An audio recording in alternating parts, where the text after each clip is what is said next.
saya ngapain bilang begitu, saya begini dia bilang begitu, semuanya menunjukkan saya kalau bukan saya sendiri dan itu yang bikin saya capek, bikin saya sedih. Saya nggak takut sih, nggak ya, maksudnya saya dibilang sama banyak orang, saya juga begitu, tapi saya nggak bisa, nggak bisa. Kebiasaan saya, yang saya suka megang tangan begitu. Terusnya pada saat saya parkir, saya juga nggak apa-apa, saya harus bagaimana, fokus saya bukan tangan saya, bukan kemana-mana. Ya, itu dia ya hasil interview Jessica. Betul, itu lagi sedikit ada cuplikan bagaimana dia mengungkapkan perasaannya ya. Merasa sedih tentang ya dia merasa tidak melakukan. Itu paling enak tuh, padahal kalau bicara mengenai aduh perasaan saya, bicara perasaan itu muncul semua emosi yang tidak bisa disembunyikan. Yang nggak bisa disembunyikan. Jadi keakurasian ini 99%. Tapi ketika tadi, membicarakan perasaan. Iya, tapi tadi kita nggak bisa namanya pertemuan pertama langsung kamu ini, nggak bisa. Karena kita perlu menggali lagi. Diulang lagi. Dan itu tadi ya, baru ekspresi wajahnya dalam 0,4 detik di awal. Jadi pas lagi orang muncul, kita bertanyaan, apakah kamu meletakkan racun di dalam kopi itu? Kan langsung tuh, dalam 0,4 detik, nah wajah pertama kali. Nah itu tuh yang kita tulis, kita collect data. Abis itu gerakan berikutnya apa? Dia kan pada saat 0,4 detik dia kan ekspresi dulu yang muncul nih. Nah kemudian dia baru mengatasi tubuhnya. Aduh, ini ada orang nih. Kemudian yang dilakukan adalah body language. Body language bermain sama verbal content. Jadi tuh indikator keberapa tuh? Jadi bukan body language langsung dianalisa, nggak bisa begitu. Jadi masih ada indikator pertama kali adalah ekspresi wajah. Kemudian adalah body language-nya, barulah verbal content. Jawabannya dia itu cuma 9-10% keakurasiannya. Verbal content juga dibikin urutan-urutannya. Jadi itu ada teknik-tekniknya. Pada saat dia mengatakan, saya tidak pernah meletakkan racun di dalam kopi. Anda perhatikan gerakan tubuhnya seperti ini. Artinya, penasaran? Undang saya lagi. Gini. Tadi kan kita sama-sama udah ngelihat ya Instagramnya Mbak Popi itu. Tadi ada lidah yang menjulur. Tadi juga nanti kan ada analisanya. Tapi gini, yang saya mau tanyakan adalah sebenarnya bagaimana sih akurasi dari mikro ekspresi ini? Kalau untuk ekspresi di awal ya itu 0,4 saya bisa mengatakan. Jadi Paul Ekman mengatakan itu 99%. Setelah itu barulah manusia menyadari, aduh gimana ya ini orang. Biasanya dia akan paling banyak adalah tertawa. Itu kalau kenapa tuh? Kalau dia mengcover sesuatu. Disembunyikan gitu ya. Barulah body language-nya. Maksud saya ini gerakan tubuh nih. Maksud saya ini sudah ada artinya. Tapi juga ada indikator macam-macam. Bisa aja dia dingin, bisa jadi sakit, bisa aja dia. Kita mengeluarkan indikator-indikator itu. Tidak bisa pertemuan pertama. Sekali lagi saya sampaikan sama semua masyarakat, tidak bisa pertemuan pertama langsung justifikasi apa itu, nggak bisa gitu loh. Karena kita metodologinya scientist, sebenarnya mikro ekspresi ini kan baru ya di Indonesia. Baru di Indonesia, tapi tidak di Amerika, tidak di Inggris. Karena di Inggris dan di Amerika sudah digunakan di CIA, FBI, KGB. Tapi Indonesia belum menggunakan ini karena hal yang baru. Jadi bisa disalahgunakan, dibilangin ini meramal nih. Ini karena yang kemarin itu kan asumsinya by gesture, yang diulas gesture. Dia kan menarik diri. Nah enak tuh biasanya pengacara atau orang hukum langsung bilang menarik diri itu menurut siapa?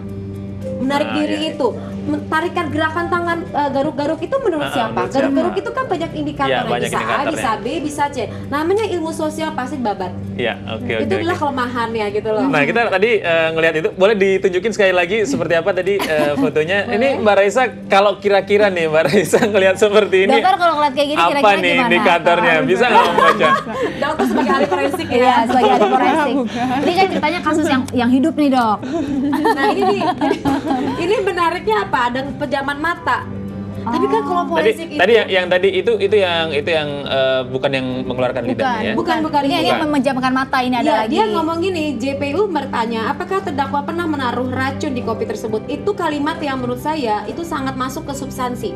Jadi mainkan substansi pada saat mau menanya ekspresi wajahnya atau ingin mengetahui apa yang di pikiran manusia. Kan jadi gini, tanpa dia bicara, kalau manusia bicara cuma 10% keakurasian, nah saya nggak butuh jawaban dari kalimat Anda. Yang saya butuh adalah ekspresi wajah Anda. Sekalipun Anda cover, saya tahu tetap gitu loh. Nah Mbak Raisa, kalau menanggapi ilmu seperti ini, gimana tanggapan Anda? Menarik ya. Jaja mau belajar lagi di microexpression.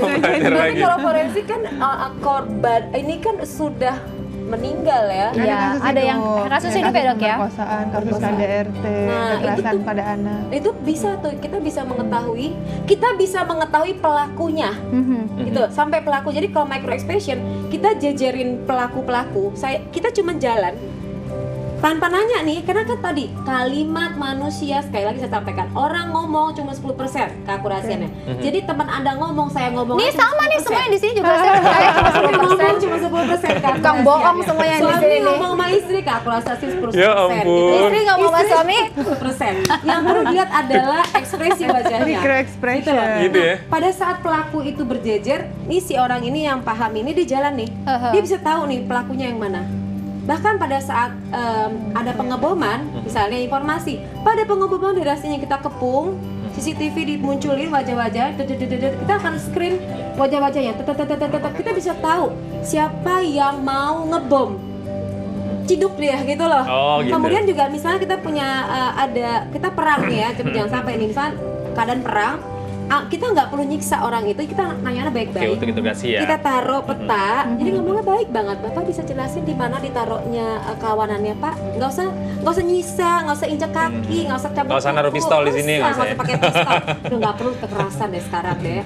Cuma ngeliatin aja di sini, di sini, di sini. Oke, kelihatan ya. Oke. Cek di sini. Itu artinya akurasinya bisa 99% katanya tadi ya. Nah, even dia nggak ngomong, karena Even kalau dia dia nggak ngomong, kalau dia ngomong, kalau orang ketangkep tawanan atau teroris atau apapun, dia berusaha banget untuk bahkan lebih bagus dia mati. Termasuk juga terpidana. Karena kalau dia telling the truth, hukuman mati loh. Artinya pasti dia akan mengcover sebanyak-banyaknya. Oke, itu dia. Nanti kita seru kita ya. belum dibagiin loh tentang analisa tentang lidah yang sedikit menjulur tadi. Penasaran aku banget juga ya, pemirsa. Nanti habis ini kita akan bahas di mana ya kasus kematian akibat racun kematian Mirna gitu ya. Memang terus menarik perhatian publik dan Mirna Salihin diduga meninggal akibat diracuni cyanida yang katanya gitu ya menurut dugaan adalah oleh Jessica, dan kondisi serupa juga dialami oleh Munir yang meninggal setelah diracun arsenik. Nanti informasinya selanjutnya akan kami hadirkan untuk Anda. Usai jeda berikut tetap di Intermezzo, banyak info nggak bikin kepo. Asik buang bedroom.